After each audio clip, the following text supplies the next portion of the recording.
Assalamualaikum warahmatullahi wabarakatuh. Kali ini kita akan membahas Intan Pariwara kelas 11, bagian penilaian akhir semester part 2 nomor 16 sampai 30.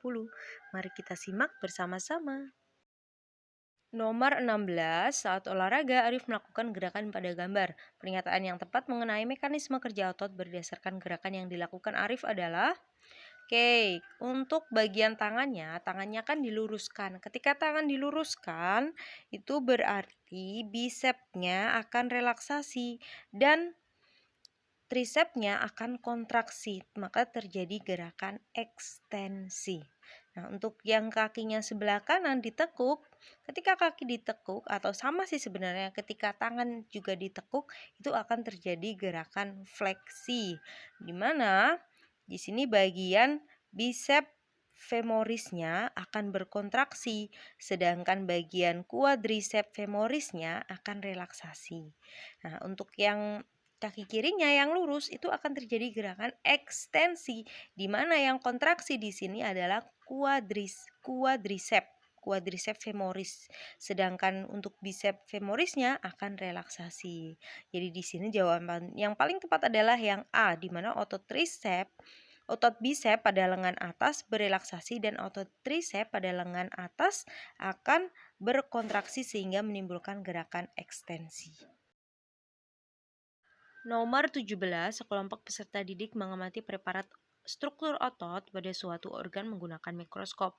Hasil pengamatan menunjukkan bahwa sel otot berbentuk silindris bercabang mempunyai banyak inti di tengah serta terdapat garis melintang berwarna gelap dan terang. Berdasarkan hasil pengamatan tersebut, preparat yang diamati peserta didik adalah jadi dari ciri utama dia silindris, kalau silindris kan ada dua kemungkinan, mungkin bisa jantung atau otot rangka, otot lurik.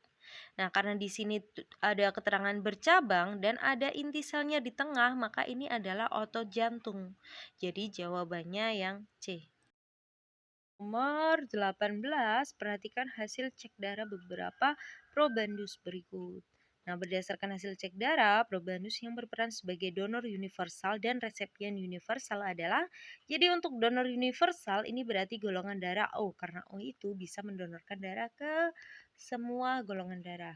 Lalu untuk yang resepien universal berarti ini bisa menerima dari semua golongan darah. Ini adalah golongan darah AB. Oke, kita cek ya. Asti itu ketika uji serum anti A dia menggumpal, anti serum B dia juga menggumpal, berarti Asti ini bergolongan darah AB. Lalu Rizky anti serum A menggumpal, B tidak menggumpal, berarti dia bergolongan darah A. Fitri anti serum A dan anti serum B dua-duanya dia tidak menggumpal, berarti golongan darahnya O. Untuk Lukman, anti serum A tidak menggumpal, anti serum B menggumpal, berarti dia golongan darahnya adalah B. Nah, di sini secara berurutan donor universal dan resepien universal berarti O dan juga A. Nah, O dan A ini dimiliki oleh Fitri dan Asti. Jadi jawabannya yang A. Nomor 19, suatu sel darah mempunyai plasma bersifat basah, terdapat bintik biru yang mengandung histamin. Oleh karena itu, adanya kandungan histamin pada sel darah tersebut berperan dalam reaksi alergi. Selain itu, darah tersebut juga bersifat fagosit. Berdasarkan ciri-cirinya, sel darah yang dimaksud adalah, jadi kata kuncinya di sini adalah mengandung histamin. Nah, salah satu-satunya sel darah putih yang mengandung histamin adalah basofil. Jawabannya yang E. Nomor 20, pada mekanisme peredaran darah akan keluar dari jantung menuju paru-paru ketika, jadi kalau darah keluar dari jantung menuju ke paru-paru berarti ini adalah peredaran darah kecil. Nah, ketika peredaran darah kecil yang memompa atau yang berkontraksi adalah bagian ventrikel kanan. Jadi jawabannya yang B. Nomor 21, penyakit kardiomiopatias ditandai dengan adanya. Jadi penyakit ini adalah kelainan pada otot jantung yang menyebabkan berkurangnya kemampuan otot jantung dalam berkontraksi. Nah, ini biasanya ditandai dengan pembesaran atau pengecilan jantung secara tidak normal. Jadi jawabannya adalah yang B. Nomor 22, saat melakukan pengujian golongan darah di laboratorium disimpulkan bahwa Siska mempunyai golongan darah AB. Kesimpulan tersebut diambil karena dalam darah Siska, jadi di darahnya Siska ini kalau golongan darah AB berarti mengandung aglutinogen A dan juga B. Dan di golongan darah AB itu tidak terdapat aglutinin A dan aglutinin B. Jadi aglutininnya kosong, sedangkan aglutinogennya ada A dan B. Jadi di sini jawaban yang paling tepat adalah A. Nomor 23, hasil tes darah seorang pasien wanita disajikan dalam tabel berikut. Nah, berdasarkan hasil tes darah tersebut dapat diketahui bahwa pasien mengalami kita cek dulu. Yang pertama eritrosit jumlahnya 4.800.000 betul. Jadi eritrositnya itu normalnya sekitar 4 sampai dengan 5 juta. Untuk leukosit, nah di sini leukositnya sampai 50.000 padahal normalnya eritrosit itu sekitar 7 sampai 10.000 saja.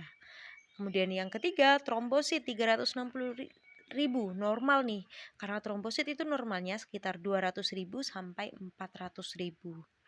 Nah, jadi di sini karena dia kelebihan leukosit yang normalnya hanya 7.000, orang ini eritrositnya sekitar 50.000, berarti dia menderita leukemia karena jaringan penghasil sel-sel darah putih tumbuh secara abnormal. Jawabannya yang E. 24. Mineral berikut yang berfungsi sebagai kofaktor pembentukan protein dan membantu kontraksi otot adalah, jadi di sini yang utama kata kuncinya ada di pembantu kontraksi otot. Nah, untuk kontraksi otot itu membutuhkan ion kalsium. Jadi jawabannya adalah yang D.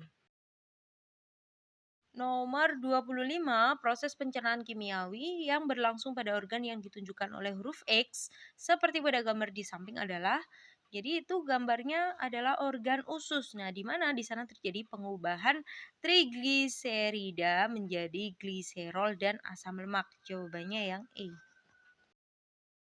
Nomor 26, saat mengkonsumsi ikan nila, zat gizi utama yang terkandung dalam ikan nila akan mengalami proses pencernaan kimiawi pertama kali di organ. Jadi untuk ikan nih, sebenarnya bukan cuma ikan nila sih, sebagian ikan itu pasti kandungan yang tinggi adalah protein. Nah, kalau protein berarti pencernaan pertama kali terjadi di bagian lambung. Di sana ada enzim pepsin yang bisa mengubah protein menjadi pepton. Jadi jawabannya adalah yang B. Nomor 27, beberapa bahan makanan diuji kandungan gizinya menggunakan 3 jenis larutan. Hasil pengujian yang diperoleh dituliskan dalam tabel berikut. Nah, kesimpulan yang diperoleh berdasarkan hasil pengujian tersebut adalah, jadi untuk uji Benedict di sini berarti untuk menguji kandungan glukosa.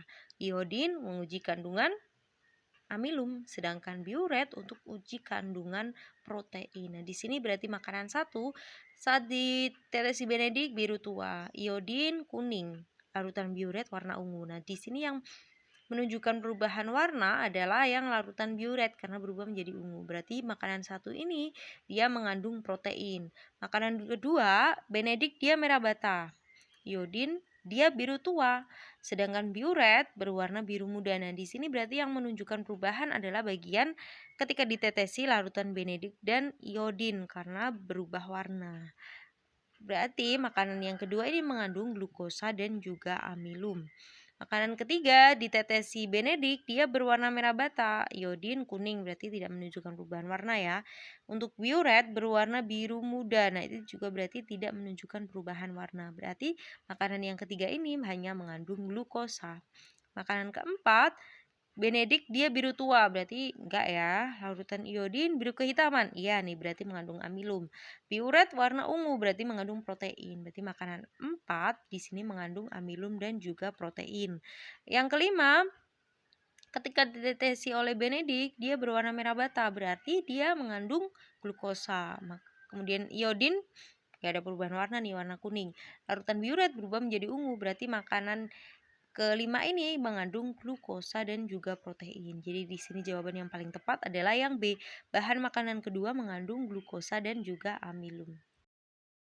Nomor 28, enzim pencernaan berikut yang dapat bekerja secara optimal pada lingkungan asam adalah, jadi kalau bekerjanya pada lingkungan asam berarti ini adalah enzim-enzim yang ada pada bagian lambung.